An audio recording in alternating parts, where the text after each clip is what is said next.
Bonjour. Le tracé d'un vecteur vitesse. Comment on fait pour le tracer? On va d'abord voir le mouvement du corps pour lequel on va tracer ce vecteur. On a ici le mouvement d'une balle qu'on va voir dans la vidéo suivante. Donc voilà le mouvement de la balle.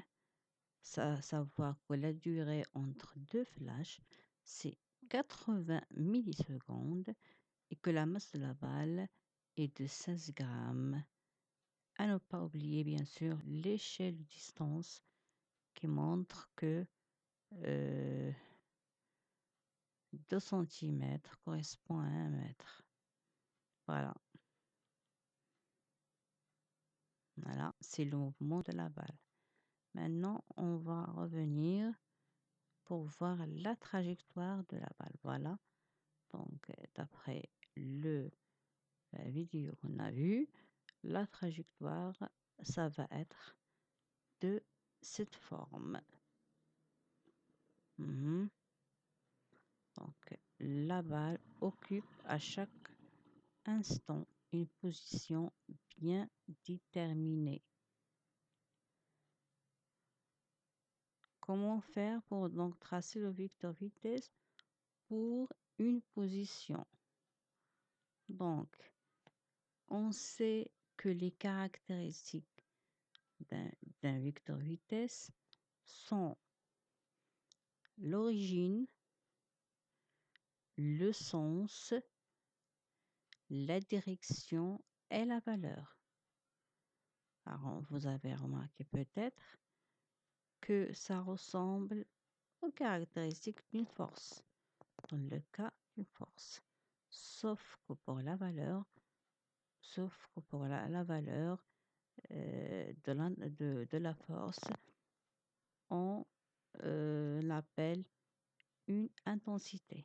Donc, revenons donc pour tracer le vecteur vitesse, un point par exemple MI, on a d'abord l'origine. L'origine, c'est quoi? L'origine du vecteur vitesse, c'est le point MI.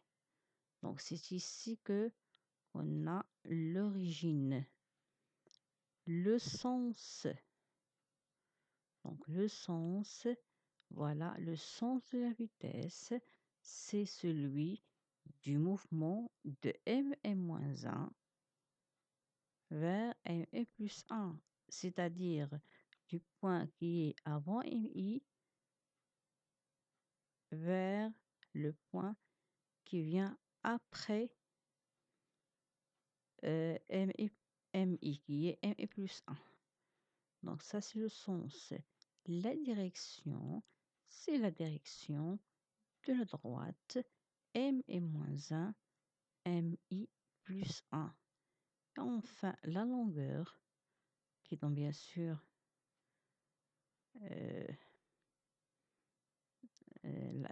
qu'on va voir que c'est la valeur. Après, c'est la... il faut choisir une échelle convenable. Donc, 2 cm correspond à 1 mètre par seconde. Donc, la longueur du vecteur vitesse se détermine à partir de l'échelle du vitesse de la vitesse. Donc, c'est l'échelle qui nous permet de donner la valeur de la vitesse. Maintenant, on passe donc à la valeur. Pour la valeur, on doit calculer la vitesse entre le point m et plus moins 1 et le point m et plus 1. Donc, il faut donc savoir delta t qui est le temps mis pour aller de m et moins 1 à m et plus 1 et t qui est la distance entre mi moins 1 et mi plus 1.